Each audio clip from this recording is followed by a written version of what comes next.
Hey guys, welcome back to my channel. It's Hazel Kinks, and I'm here to do my final review of the Harry and Meghan documentary. I will be reviewing episode 6. All right, so episode 6 kind of put a bow on this whole, I guess, drama with Harry and Meghan and what went down between them and the royal family as well as the media. You can't really separate the royal family from the media, therefore, which is why I combine them because both of them work together, in my opinion, to take Meghan down. And they successfully took Meghan down. Let me repeat that. They successfully took Meghan down. And although they did that successfully, it was still not enough for them. And it's still not enough for them to this day, which is it's sad. It's very sad. Because I'm not even gonna say I wonder why. I know why. I'm not even gonna say that. I need to stop saying that. We all know why. We all know why they did what they did. So let's get into the episode. So episode 6 kicks off with Tyler Perry. Shout out to Tyler Perry for coming through, for seeing a need, seeing something early on before most people did. He, like most Black folks in America, did not follow the royal family, but they are, and he was familiar with Princess Diana. When we looked at Princess Diana, we saw someone that was vulnerable, someone that was in need, and someone who was basically helpless at the hands of the royal family as well as the media, and the media ultimately caused her demise. So Tyler Perry had the wherewithal to see that early on in Meghan's journey with Harry and joining the royal family. But yeah, he provided them housing, he provided them safe passage, he provided them refuge.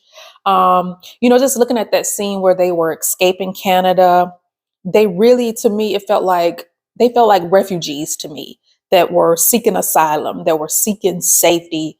And I have to really give Tyler Perry kudos for being that person for them, standing in the gap for them, because I would hate to even imagine what would have happened if he were not there for them, if he did not offer that to them. You know, initially when I found out he was their daughter's godfather, me, like a lot of folks, are like, what the heck? What's the connection? Well, this is the connection. He was there for them in a real way, and I can understand why they would want him to be their daughter's godfather.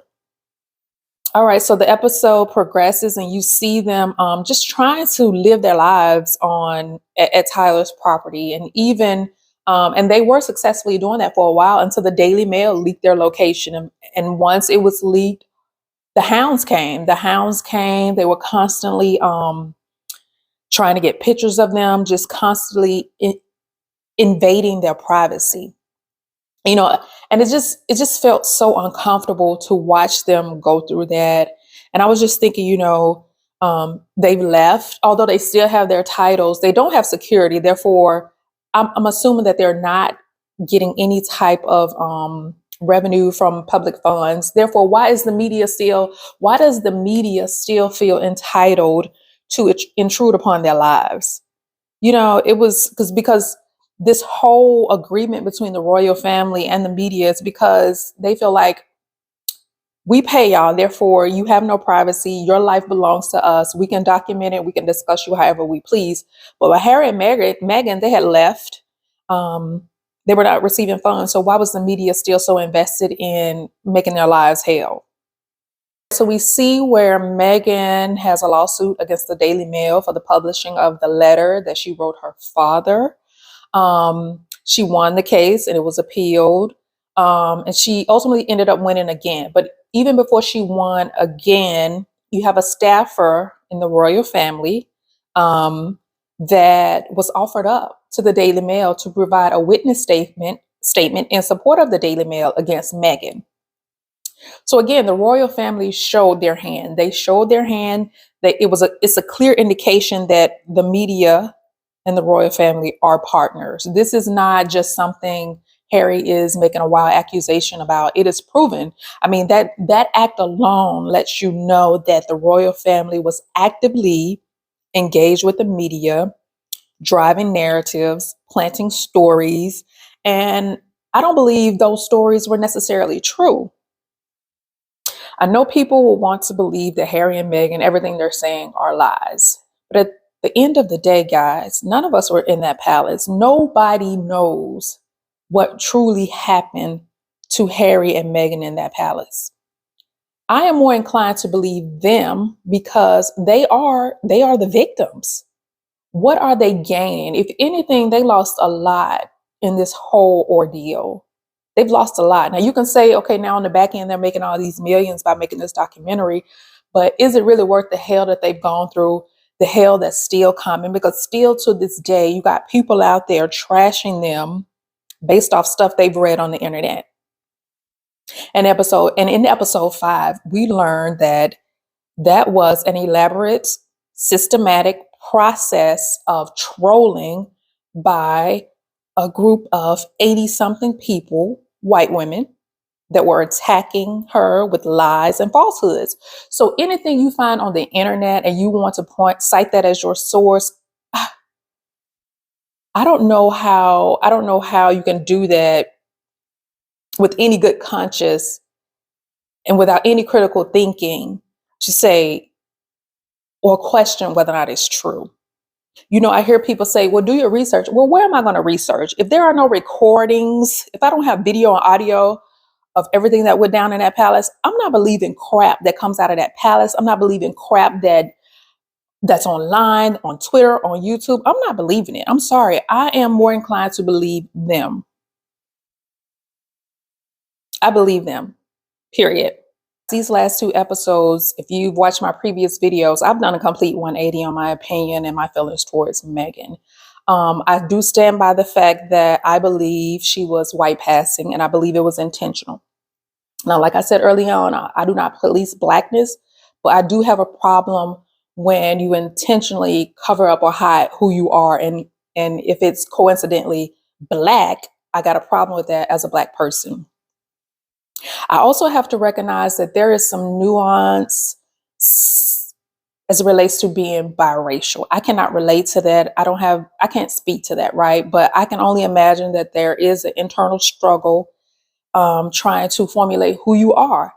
And I'm going to reserve my judgment on how she chose to deal with that, while at the same time recognizing that there was some effort on her part to hide it. And I can't stand by that. But what's a redeeming quality for me when it comes to Meghan is I feel like now Meghan knows that she's black. Unfortunately, she was forced to recognize the fact that she was black. She's black. But I feel like she knows that now. And in addition to that, Meghan is starting to do the work. She is an activist now. Her and Harry are taking up efforts related to discrimination, violence against Black people. I love to see it. So for that fact alone, kudos to you, Meghan. Kudos to Harry. Continue the good fight as much as you can. And I just wish them nothing but the best. I just wish them nothing but the best. They've been through a lot that they did not deserve happened to them. They did not deserve this.